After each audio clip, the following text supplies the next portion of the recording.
to CXO Chronicles, presented by Express Computer, where today's leaders share tomorrow's strategies. In this episode, we explore how AI, cloud, data, and cybersecurity are reshaping the way organizations operate across IT, HR, finance, and beyond. Our goal is to explore senior executives with real world insight, expert perspectives, and strategies that drive innovation, resilience, and growth. Hello and welcome to CXO Chronicles. My name is Salvi, the host for this episode. Today we have Mr. Gaurav Banka, the Chief Risk Officer at Aviva India. With over 20 years of experience in financial services, Gaurav brings a sharp focus on risk governance, compliance strategy, and enterprise-wide risk management. In this episode, we will explore how risk leaders are evolving their roles and striking the right balance between innovation and compliance and are preparing for the future in an increasing digital world. Welcome, Gaurav, and thank you for joining. Thank you so much, Salvi. Thank you for inviting me to the podcast. It's a pleasure. So, as a role of the CRO evolves from gatekeepers to a strategic enabler, how do you see the risk aligning more closely with the business's innovation and the growth at Aviva? Okay, sure. This shift has actually been quite fascinating to witness firsthand. And I think the traditional risk management approach, where risk was essentially the department of caution, or if I may say so, a department which always says no, that just doesn't work anymore. So at Aviva, uh, risk management has always been business partners rather than any roadblocks or somebody who would tell you that you cannot do something or you can do something. What I mean is that uh, when any of our internal team come to us, let's say with a new digital initiative, instead of immediately focusing on what could go wrong, we'll ask how can we make this work safely and within our appetite. It's like, if I have to compare it to a real life example, I would say it's like being a trekking guide rather than someone who tells you not to climb mountains or not to venture unexplored trails. So, like a guide, risk management will help map out the route, identify challenging sections of the trek, and provide you with the safety equipment. So, this approach actually, what it does is it ensures that innovation is at the center, but the innovation is calculated, risk assessed, and risk informed. I've seen this actually play out beautifully with our initiatives and the partnerships that we engage in. Rather than saying that these collaborations are too risky, we've developed frameworks to evaluate and manage those risks while enabling the business to move forward. Perhaps I would say the biggest takeaway is that we are now involved in strategic discussions from day one, not brought in after the decisions are being made. So that's the difference that we have for Aviva, where the risk management team and especially the chief risk officer has evolved from a gatekeeper to more of a business partner and a strategic enabler. Right. So in a rapidly shifting ecosystem, driven by AI, digital platforms, customer expectations. So how do you define the risk appetite within the shifting innovations without shifting the innovations? This is actually probably one of the trickiest balancing acts that all of us face today. I think the key is moving away from a rigid one size fits all risk appetite statements to something which is more dynamic and it's more with the context or contextual. So we've started thinking about risk appetite, almost like a fan regulator switch rather than just an on and off button. Let's take an example.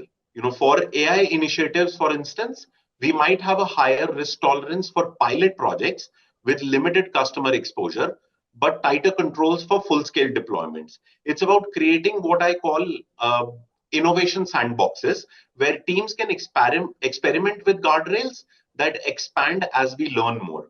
The important thing here is to recalibrate often rather than the traditional approach of reviewing things on a quarterly, semi-annual, or an annual basis. That's because things are moving so fast right now. The environment is so dynamic, and hence this recalibration often is one of the key factors. The customer expectation part is now interesting too. Customers actually want seamless instant experiences, but they also expect that their data has to be completely secure, and that is the responsibility for any organization. So we're constantly asking ourselves, what's the minimum viable risk we can take to meet these reasonable expectations from the customers? Sometimes that would mean accepting operational risk we might have avoided years ago, but with a much, much stronger monitoring and a rapid response capability. So that's how I think the shift in ecosystem is also making the shift in how you manage your risks and balance that with the reasonable customer expectations. Right. So, how do you cultivate a proactive, forward looking risk culture across Aviva, especially in the functions like traditional view risk as the compliance exercise? Very interesting. Honestly, this has been a journey. You can't just send out an internal email or a communication and expect culture to change overnight. What has worked for us is making risk relevant to people's daily work rather than being a tick in the box approach. We are actually also in the process of gamifying our risk reporting and our risk scorecard. Um, this will help us actually have more interest from people, as has been scientifically explained in the benefits of gamifying something or gamifying an experience. Another important aspect here is continuous need based training interventions, but this has to be with a twist. Instead of boring sessions where we train people only on framework, what they're supposed to do, we rather run scenario based workshops where teams would actually get to work through real business challenges and solve them on a real time basis. You'll actually be amazed how engaged people can be when they're solving actual business problems rather than just ticking boxes or reading through slides or going through the framework. For me personally, I would say the breakthrough movement was when our business functions started proactively reaching out to discuss potential risks and additional controls they can deploy in their new initiatives. That's when I knew that we're shifting from a reactive to a more proactive culture shift. We're not there yet across all the functions, to be very honest, but I do see that there is a culture shift and the momentum is building. I'm sure we'll all agree that changing culture is not a day or a month effort. It takes long time to bring about meaningful changes, which can be a slow and gradual process, and at times it could be painful. But the key over here is patience, because changing habits that have been ingrained for years, it's a slow and a gradual process. Very rightly said. So, with the regulatory framework becoming more dynamic and granular, how do you build agility into your governance system with ensuring compliance at the scale? Right. Um, so I would say, see, regulatory landscape right now is, more dynamic than ever. In fact, it feels like it's changing almost on a monthly basis now. The answer to such a dynamic, changing environment is to have something which is called as a continuous governance. Um, if I have to compare it, think of this as like software updates on your phone, but similar for compliance framework. So what we've done is we monitor these regulatory changes in real time and assess their impact on our business operations. The key over here, as per me, is having strong monitoring systems so that we can catch any changes or issues arising out of them very early, and are in a position to take proactive steps to ensure remediation and ongoing compliance to the regulation. So that's in a nutshell. How do we cope up with the dynamic and granular nature of the ever-changing regulatory environment? So, as the BFSI or the insurance sector is becoming, increasingly digital, what are the Mhm. emerging threats in cyber and operational risks that keep you up at the night, and how do you stay on the, step ahead? Honestly, the threat landscape changes so quickly that what has kept me awake 6 months ago might not even be on my radar today.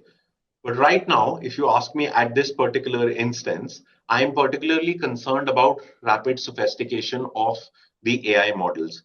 We've we've heard news, we've seen examples, we've seen it on social media how cyber criminals are targeting innocent customers using methods like social engineering, deep fakes. Another thing that I'm really concerned about is how such cyber criminals can use our third party service providers to take advantage of the company and its customers. In fact, the sophistication of social engineering attacks is also evolving very, very rapidly. There have been reports that these cyber criminals and attackers, they'll study employees' social media profiles to craft an incredibly convincing phishing attempt. AI is making this worse because now they can even fake voices and video calls. So, to counter such threat, it is important that we have detective mechanisms coupled with regular communications with our customers and our employees to caution them about these sophisticated fraudulent practices. I think it is an iterative process. We'll have to keep learning. We'll have to keep evolving, probably one step ahead of these cyber criminals to ensure that all our stakeholders, including employees, shareholders, as well as customers, are protected at all times. Right. So, as the risk is no longer a niche topic, so how do Aviva is integrating the ESG considerations into its enterprise risk management and underwriting strategy? Okay, so climate risk has definitely moved from what we used to say nice to have category to something which is business critical over the past few years. What's interesting to me is how it cuts across every traditional risk category we have. It's not just an environmental issue, it is an operational, financial, strategic risk all rolled into one. Perhaps I would say the bigger challenge is the data quality and its availability when it comes to climate and ESG consideration. Traditional risk models were built on historical data, but when you look at climate risk and ESG considerations, it is about future scenarios that may not have historical precedents. So we are working actively with our global team to fill in some of these gaps. The investment side, if you have to say, is equally complex and require divesting from certain sectors while seeking opportunities in clean energy and sustainable infrastructure. I think we are still in early stages of truly understanding the full implications. The interconnectedness of climate aspects can be surprising, and it's teaching us to think even more systematically about risk management. Right. So, beyond compliance, how is the risk intelligence powered by the data being used to generate strategic insights and improve the decision making across the board? Very interesting. So, data has completely transformed how we think about risk intelligence. The idea is to move from a reporting model to a predictive one. It's like having a crystal ball, although a cloudy one sometimes. So, what we do is we continue to explore partnerships to build and enhance our existing predictive models that help us identify emerging risk before they actually fully materialize. One area I can give an example where this has been particularly powerful is in customer behavior analysis. This helps spot us early warning signs of potential fraud or identify customers who might be at risk of lapsing their policies, and this allows us to intervene proactively rather than be reactive to that situation. We are also using varied data sources to build a more complex risk picture. Perhaps the most valuable insight where companies can leverage data analytics would be to understand the risk correlations which weren't obvious before data and strategic insights. The challenge, however, now is translating these data insights into actionable strategies. Otherwise, it's like having a great data set which is actually useless if you don't act on it quickly and you don't have actionable strategies and insights from this particular data set. Right. So, one last question. So, if you had to reimagine the future of CROs in the next 5 years from now, what qualities, capabilities, and mindsets do you believe will define this role, and how should organizations start preparing today? Wow. I can't predict the future, although I think, basis my experience, I do have some idea of what are the qualities that a future CRO would need. So let me articulate it this way. I think the future CRO will need to be a part technology guy, part business strategy guy, and part behavioral psychologist. I think the technical skills will be key. With the sophistication of AI. So that understanding is definitely required. Data analytics, data science, emerging technologies. So all these skills would not be optional anymore for a future CRO. But the real differentiator will be the ability to translate complex risks into simple business language and vice versa. So if the person has to be able to do both. The mindset shift is actually also very important. Future CROs will need to be comfortable with ambiguity and rapid change.